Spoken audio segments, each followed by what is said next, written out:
اعوذ باللہ من الشیطان الرجیم بسم اللہ الرحمن الرحیم السلام علیکم ورحمۃ اللہ وبرکاتہ۔ اللہ تعالیٰ قرآن مجید میں فرماتا ہے وَاعْتَصِمُوا بِحَبْلِ اللَّهِ جَمِيعًا وَلَا تَفَرَّقُوا، اور اللہ تعالیٰ کی رسی کو مضبوطی سے پکڑ لو اور آپس میں تفریق نہ ڈالو، فرقہ فرقہ نہ ہو جاؤ۔ عیسائیت سے متعلق جو احادیث انتخاب ہوئی ہیں وہ صحیح ترمذی کی یہ روایت ہے، جو امام ترمذی نے اس کو روایت کیا ہے، جس میں ایک حدیث جس میں اللہ کے ہاتھ کا ذکر ہے اور اسی کے تحت وہ سیشن کا عنوان ہے۔ حضرت عبداللہ بن عمر رضی اللہ تعالیٰ عنہما فرماتے ہیں کہ اللہ کے رسول صلی اللہ علیہ وسلم نے فرمایا کہ میری امت گمراہی پہ کبھی جمع نہیں ہو سکے، اور اجتماعیت پر، جماعت پر اللہ کا ہاتھ ہے، اور جو اجتماعیت سے الگ ہٹا وہ علیحدہ جہنم میں ڈال دیا جائے۔ اور دوسری حدیث ہے جس میں اللہ کے رسول صلی اللہ علیہ وسلم نے فرمایا میں تمہیں ان 5 باتوں کا حکم دیتا ہوں جن کا حکم اللہ تعالیٰ نے مجھے دیا: سمع، سننا، اطاعت، ماننا، جہاد، ہجرت، اور اجتماعیت کے ساتھ میں جڑے رہنا۔ جو جماعت سے علیحدہ ہو گیا گویا ایسا ہے کہ اس نے اسلام کا قلادہ اپنی گردن سے نکال پھینکا۔ اور یہ طویل حدیث ہے، میں اس کو یہیں پہ ختم کرتا ہوں۔ اور یہ دونوں احادیث الحمدللہ اجتماعیت اور اجتماعیت سے جڑنے اور جماعت سے جڑنے کے لیے میرے خیال سے اس سے زیادہ 2 موٹیویشنل احادیث اور جو قرآن مجید کا جو پیغام ہے، اور دوسری متعدد جگہوں پر اللہ کا جو قرآن مجید میں ہم کو بہت سارے احکامات ملتے ہیں جس سے ہم کو یہ پتہ چلتا ہے کہ اجتماعیت اور خاص طور پر دین اسلام میں اجتماعیت کی کتنی اہمیت ہے۔ عزیز دوستو، ہمارے روزمرہ کی زندگی میں بھی اب جب ہم دیکھتے ہیں تو یہ پتہ چلتا ہے کہ انسان بہت ہی محتاج ہے، ڈیپینڈنٹ ہے۔ ہم روزمرہ کی زندگی بھی دوسروں کے بغیر گزار نہیں سکتے، چاہے وہ ہمارا پرسنل معاملہ ہو، چاہے کھانے پینے کا معاملہ ہو، چاہے خرید و فروخت کا معاملہ ہو، چاہے وہ تعلیم و تعلم کا معاملہ ہو۔ ہم محتاج ہیں ایک دوسرے کے، اور دوسرے کی مدد کے بغیر جو ہے ہم اپنی زندگی گزار نہیں سکتے۔ We are dependent. اور ظاہر بات ہے کہ جس دین اسلام کے ہم ماننے والے ہیں، یہ تو دین فطرت ہے، اور جب فطرت اجتماعیت چاہتی ہے تو دین فطرت بغیر اجتماعیت کے کس طریقے سے ممکن ہے، یا اس پہ کاربند ہونا کس طریقے سے ممکن؟ یہ ممکن ہی نہیں۔ اگر ہم ہولسٹکلی ہمارے دین کو دیکھیں تو ہم کو فوراً نظر آ جاتا ہے کہ بغیر اجتماعیت کے اسلام پر کاربند ہونا، یا اسلام جس طریقے سے چاہتا ہے، جن چیزوں میں، جن شعبات میں اسلام چاہتا ہے کہ ہم کام کریں، اس میں بغیر اجتماعیت کے چارہ نہیں۔ میں آپ سے ایک چھوٹا سا سوال پوچھتا ہوں۔ رمضان کے 30 روزے ہم پر فرض کیے گئے ہیں، 29 ہو رہے رمضان کے مہینے۔ اگر اللہ تعالیٰ ایسا نہ کرتا کہ رمضان کو مختص نہیں کرتا اللہ تعالیٰ،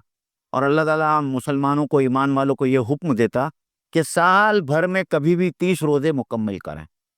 اب بتائیے کہ کتنے لوگ ایک سال میں 30 روزے مکمل کر پاتے اگر کسی ایک خاص مہینے کا اہتمام نہیں کیا جاتا اور اس کو اس خاص مہینے میں کرنے کا حکم نہیں دیا جاتا۔ جانتے ہیں ہم نا کہ رمضان کے مہینے میں جو ماحول بنتا ہے، گھر کا جو ماحول بنتا ہے، جو ہمارے محلے کا جو ماحول بنتا ہے، اسی وجہ سے ممکن ہو پاتا ہے کہ ہمارا پورا گھرانہ، ہم سب اور پوری امت جو ہے مل کر اس مہینے میں روزے رکھتی ہے۔ اگر اس روزے رکھنے کا عمل رمضان کے مہینے میں جو فرض ہے، اگر اس وقت ایکس ہوتا ہے، اگر یہ کہا جاتا کہ پورے سال بھر میں 30 روزے رکھنا ہے، تو میں سمجھتا ہوں کہ یہ تعداد گھٹ کے 50% یا 40% تک رہ جاتی۔ تو یہ اجتماعیت کی برکت ہے کہ اس برکت کی وجہ سے جو ہے کچھ کام کرنا ہمارے لیے آسان ہو جاتا ہے۔ پھر ہمارے معاشرے میں اور اسلام میں ہم لوگ جب نماز کا نظم دیکھتے ہیں، نماز کی تنظیم دیکھتے ہیں، تو الحمدللہ ثم الحمدللہ ہم کو یہ کہنا پڑتا ہے کہ یہ صرف اس حکیم مالک کی طرف سے یہ انتظام ہے کہ ہم اپنی 5 وقتہ نمازوں کے لیے محلے کی مسجد میں جمع ہوتے ہیں اور اپنے اطراف کے لوگوں سے متعارف ہوتے ہیں۔ جمعہ کی نماز کے لیے اجتماعیت کا ایک دوسرا درجہ ہوتا ہے کہ ہم شہر کے سب سے بڑی مسجد میں جمعہ کی نماز کے لیے جمع ہوتے ہیں اور وہاں بہت سارے لوگ ملتے ہیں، اور پھر عیدین کی جماعت کے لیے یا عیدین کی نماز کے لیے ہم شہر کے باہر، شہر کے تمام لوگ مل کر جو ہے عیدگاہ پر جمع ہوتے ہیں، اور ایک سٹی کے لیول پر اجتماعیت کا اظہار ہوتا ہے اور اجتماعیت واقع ہوتی، اور پھر یہ منتج ہوتی ہے ایک یونیورسل گیدرنگ، ایک یونیورسل اجتماعیت، جو حج کے موقع پر دنیا بھر کے تمام مسلمان جو ہے ایک جگہ پر جمع ہوتے ہیں، مکہ میں جمع ہوتے ہیں، مینا میں جمع ہوتے ہیں، اور ایک یونیورسل اجتماعیت لوگوں کے سامنے نظر آتی ہے۔ تو اگر آپ نماز اور اجتماعیت کا یہ آپ انتظام دیکھیں، جو فطری نظام ہے اللہ تعالیٰ نے بنایا ہے، اس فطری نظام سے بھی یہ صاف صاف ظاہر ہوتا ہے کہ اللہ تعالیٰ اور اللہ کا دین اجتماع چاہتا ہے، اور اجتماع کے بغیر جو ہے ہمارے اسلام کے بہت سارے شعار اور بہت سارے فرائض وہ ممکن نہیں ہیں۔ میں نے جو آیت سے جو بات اپنی شروع کی، وَاعْتَصِمُوا بِحَبْلِ اللَّهِ جَمِيعًا وَلَا تَفَرَّقُوا، کہ اللہ کی رسی کو مضبوطی سے تھام لو، تو یہ اللہ کی کتاب ہی ہے، جو وہ رسی ہے جو اللہ کے ہاتھ میں، اس کی ایک چھور جو ہے، اس کا ایک اینڈ اللہ کے ہاتھ میں ہے اور دوسرا زمین پہ ٹنا ہوا ہے، تاکہ انسان اور خاص طور پر مومنین جو ہے اللہ کی اس رسی کو مضبوطی سے تھام لے، کہ اگر ہم چاہتے ہیں کہ اجتماعیت کے ساتھ میں جڑے رہیں اور ہم سب آپس میں جڑے رہیں، تو ہم کو اللہ کی اس رسی کو مضبوطی سے پکڑنا۔ کل جمعہ کا دن تھا، اور جمعہ کے دن میں جیسا کہ بہت سارا معمول ہے ہمارا امت کے اندر، سورہ کہف پڑھنے کا معمول ہے، اور سورہ کہف کے بارے میں یہ آتا ہے کہ انسان کو یہ دجالی فتنے سے بچانے والی سورہ ہے، اور آج کا زمانہ دجالی زمانہ ہے، دجالیت کا ظہور ہو چکا ہے، اور ہم دن بدن دجالیت کے مختلف مینیفیسٹیشن ہماری سوسائٹی میں ہم دیکھتے ہیں۔ اور اس سورہ کہف کا جو سب سے پہلا واقعہ جس سے سورہ کہف شروع ہوتی ہے، وہ اصحاب کہف کا۔ اصحاب کہف کون تھے،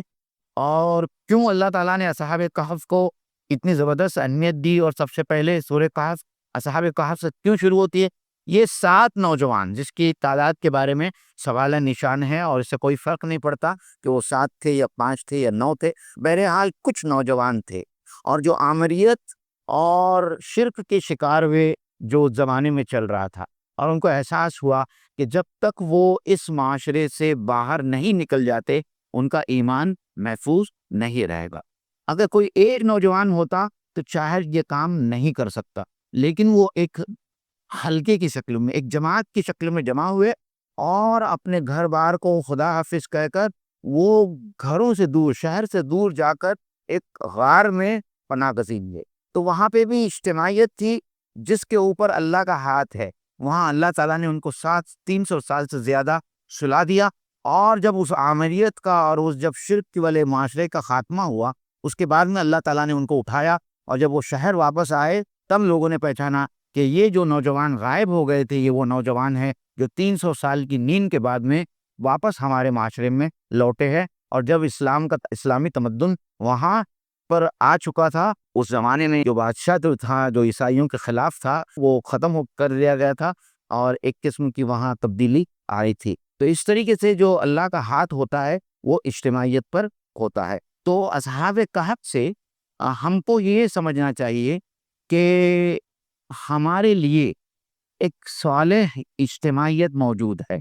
اور ہم چاہتے ہیں کہ اگر اپنے آپ کو ہم صالح رکھیں، نیک رکھیں، تو اس صالح اجتماعیت سے جڑ جائیں، جو جماعت کے روپ میں ایک غار ہم کو پرووائڈ کر رہی ہے، اور یہ غار جو ہے وہ ایک مضبوط قلعہ ہے جو ہمارے ایمان کی روشنی آج کے اس دجالی سماج میں ہم کو فراہم کر سکتی ہے۔ یہ بہت اہم ہے کہ دیکھیے کہ بغیر اس اجتماعیت کے اور بغیر اس قلعے کے اور بغیر اس غار کے جو ہے ہمارا ایمان دجالیت سے یا دجالی فتنے سے بچانا بہت زیادہ مشکل ہے۔ ایک اور حدیث کی روشنی میں جو جانور، اللہ کے رسول صلی اللہ علیہ وسلم نے اس کی مثال اس طریقے سے پیش کی کہ جب تک جانور اپنے ریوڑ کے ساتھ میں جڑا رہتا ہے وہ بھیڑیا سے بچ رہتا ہے۔ جہاں کسی جانور یا بکری کے بچے نے اپنے ریوڑ کو چھوڑ کر اپنی راہ الگ لی، امیڈیٹلی فوری طور پر وہ بھیڑیے کا شکار ہو جاتا ہے۔ اور یہی حال ایسے لوگوں کا ہے جو اجتماعیت سے یا کسی جماعت سے نہیں جڑتے، وہ شیطان کی شرارتوں کا شکار ہو جاتے ہیں۔ اس لیے اگر ہم چاہتے ہیں کہ اپنے ایمان کو بچائیں سے، اگر ہم چاہتے ہیں کہ ہم اسلام سے جڑے رہیں اور اسلام میں جن جن چیزوں کو ہم کو بتایا گیا ہے جو ہمارے فرائض میں سے ہے اور واجبات میں سے، اس کو ہم کرتے رہیں، اور جیسا کہ سلیم بھائی نے جو آیت کی پیش کی اس کا پورا لب لباب ہی یہی تھا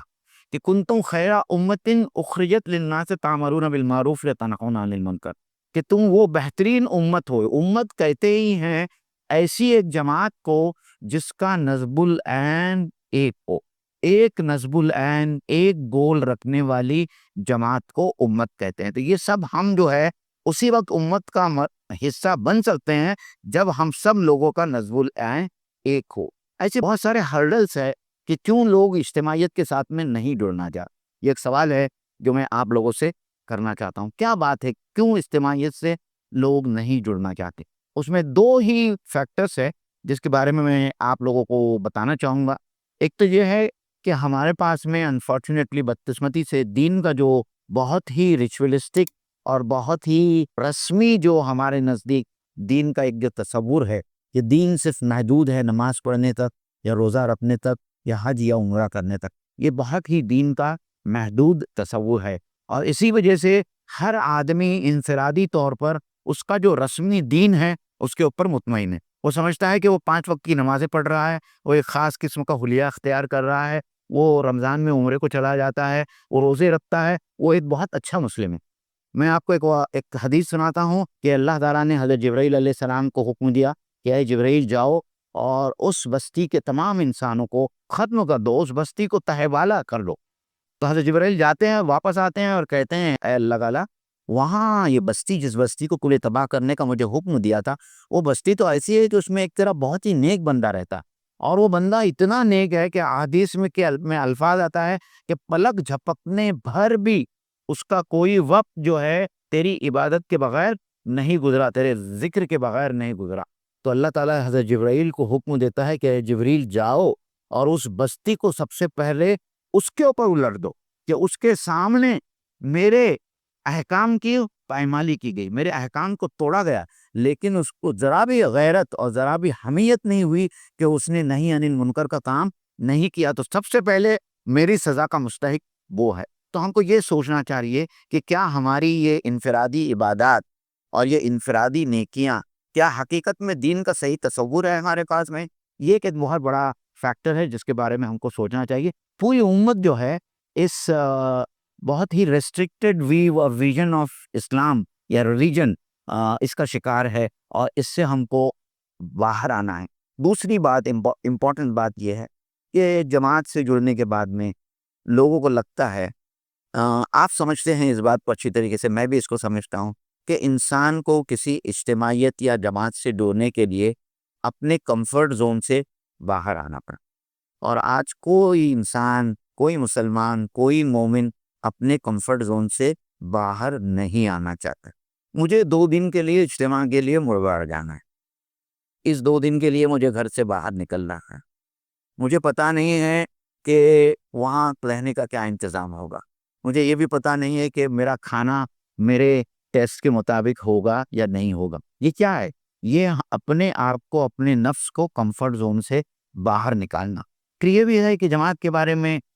بہت سارے انسان کے ذہن میں خدشات ہوتے ہیں، شیطان بھی بہت سارے اس کے ذہن میں یہ اشکالات پیدا کرتا ہے کہ یہ جماعت تو پولیس سرویلنس میں ہے، کیا ہم اس جماعت کے ساتھ میں جڑ کر خدا نہ خواستہ پولیس سرویلنس میں آ جائیں گے؟ تو یہ ایسے بہت سارے اشکالات ہوتے ہیں، خدشات ہوتے ہیں، جس کی وجہ سے انسان کسی اجتماعیت سے جڑنے سے رہ جاتا ہے، بچتا ہے، ڈرتا ہے، اور ان تمام چیزوں کو ہم کو نکالنا ہے۔ یہ 2 احادیث میں نے آپ کے سامنے پیش کیا، یہ اللہ کے رسول جو دنیا کا سب سے زیادہ حکیم انسان تھا، اس کے اقوال تھے جو میں نے کیا کہ اگر اجتماعیت سے ہم نہیں جڑتے ہیں تو ہمارے لیے جو ہے نقصان ہی نقصان ہے، اس دنیا میں بھی نقصان ہے، آخرت کا نقصان تو بہرحال ہونے والا ہے۔ تو اگر ہم چاہتے ہیں کہ اس دنیا میں بھی ہم اپنے مسائل کا حل کریں، جو صبح میں ہم لوگ بات کر رہے تھے، جب تک ہم ایک اجتماعیت کے طور پر، ایک امت کے طور پر نہیں ابھرتے اور اپنے مسائل کا حل نہیں کرتے، ہم جب تک خود اپنے حالات کو بدلتے نہیں، اللہ تعالیٰ جو ہے ان اللہ لا یغیر ما بقوم حتی یغیروا ما بانفسہم، کہ اللہ تعالیٰ اس قوم کی حالت کو اس وقت تک نہیں بدلتا جب تک کہ وہ قوم اپنی حالت کو نہیں بدلتی۔ تو اگر ہم کو اپنی حالات کو بدلنا ہے تو ہم کو جڑنا ہے۔ آپ کسی بھی جماعت کے ساتھ میں جڑیے، لیکن جماعت کے ساتھ میں جڑنا ہے۔ آپ اس جماعت کو آپ دیکھ لیجئے، پرکھ لیجئے، اس کو انالائز کر لیجئے کہ جماعت کون ہے، جماعت کے ساتھ میں کون سے لوگ جڑے ہوئے ہیں، اس کا نصف العین کیا ہے، وہ کس طریقے سے کام کرتے ہیں، اس وقت سوسائٹی میں ان کی کیا کریڈٹ ہے یا ان کا کیا ٹریک ریکارڈ ہے، کیا وہ قرآن اور سنت کے مطابق ہے۔ آپ تمام چیزوں کو ٹھوک بجا کر دیکھ لیجئے اور اس کے بعد میں آپ ڈیسائیڈ کیجئے کہ آپ کو کون سی جماعت کو جوائن کرنا۔ اللہ کے رسول صلی اللہ علیہ وسلم کا ایک بہت ہی پیارا معاملہ ہے جو میں آپ لوگوں کو بتا کر اپنی بات کو ختم کروں گا۔ دیکھیے، اللہ کے رسول صلی اللہ علیہ وسلم نے دعوت شروع کی تو آپ تنہے تنہا تھے، ایک آدمی، فرد واحد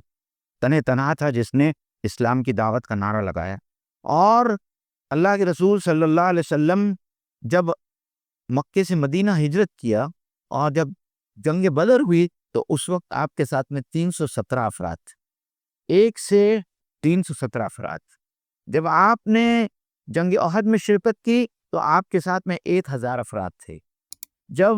جنگ احد کے بعد میں آپ نے صلح حدیبیہ کے وقت جب آپ نے عمرہ کرنے کا ارادہ کیا، آپ کے ساتھ میں 6000 افراد تھے۔ فتح مکہ کے وقت جب آپ مکہ تشریف لے گئے، اس وقت آپ کے ساتھ میں 8000 سے 10000 کا لشکر تھا۔ اور جب آپ نے آخری خطبہ دیا تو اس وقت آپ کے ساتھ میں 1,25,000 سے زیادہ اصحاب تھے۔ تو 23 سال کی اس چھوٹی سی مدت میں اللہ کے رسول صلی اللہ علیہ وسلم نے کس طریقے سے لوگوں کو اجتماعیت کے ساتھ میں جڑایا اور کیا کیا اس کے لیے